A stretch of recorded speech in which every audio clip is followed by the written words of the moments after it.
Hello and welcome to Camp, the Catholic audiobook in a month podcast. My name is William Wilson, and today is day 6 of The Little Way of Spiritual Childhood by Father Gabriel Martin.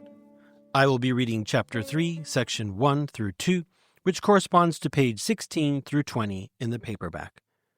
Today we hear how the soul who realizes her poverty has but to turn trustfully to God, whose goodness supplies for all. Also, how the surest means of lacking nothing is to possess nothing. Then we hear how a father only gives to the child what is necessary in the moment, our daily bread. Let's get started.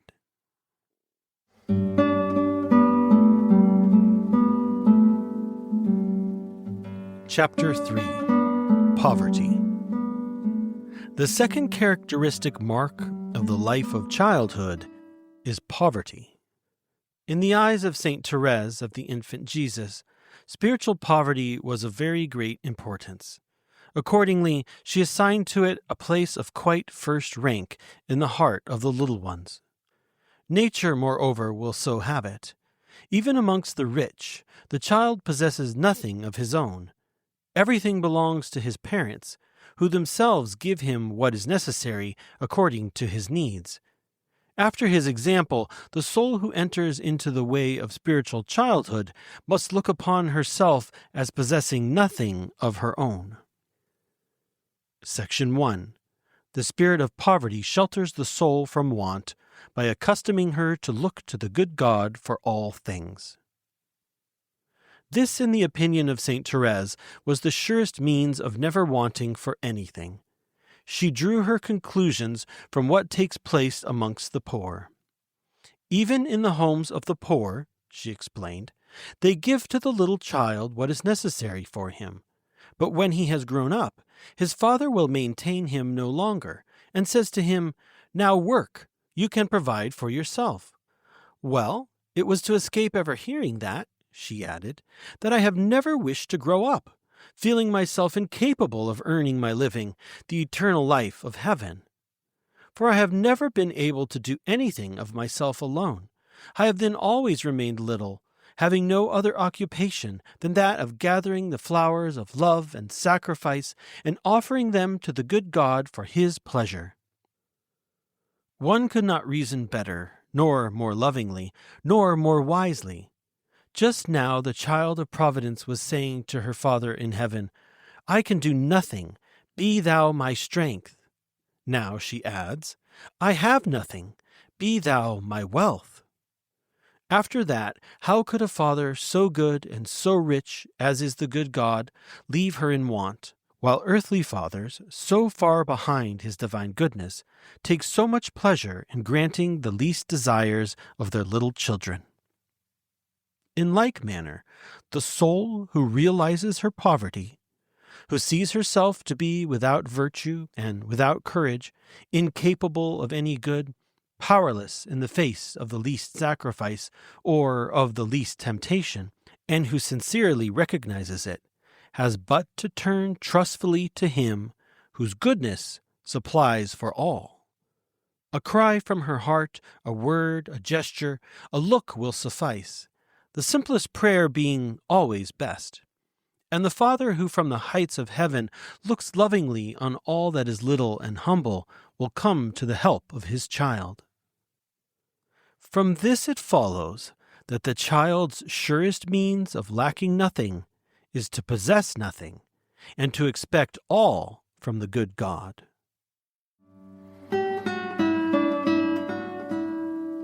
Section 2. But we must await everything from day to day, and even from moment to moment. A father only gives to his child what is necessary or useful for him at the moment. One does not usually present an entire big loaf of bread to a wee child, but only as much of it as is needful to appease his hunger. Again, one does not put him in possession of a whole wardrobe of linen. One gives him what is necessary day by day, and it is thus that the good God acts in regard to his little child. Unfortunately, There are few souls who resign themselves to receiving only little by little and, from moment to moment, the assistance of their Father in heaven. They would prefer to be enriched all at once. That is because we so love to see ourselves with provision for the future. This is true of worldly people from the temporal point of view, and it is true of a multitude of souls from the spiritual point of view. I do wish, they say, to count upon God, but would that I were able also to count upon myself. Would that I could ascertain my progress, render account to myself of the good that I do. In short, see myself in possession of a real spiritual fortune, that I should be able to handle as one handles fine, clear-ringing crowns. What security that would give me for the future! But no, that is false reckoning. There is no security that can preserve from one single sin, nor give strength to accomplish the very lightest sacrifice, but the grace of God alone. And God does not give his grace in advance.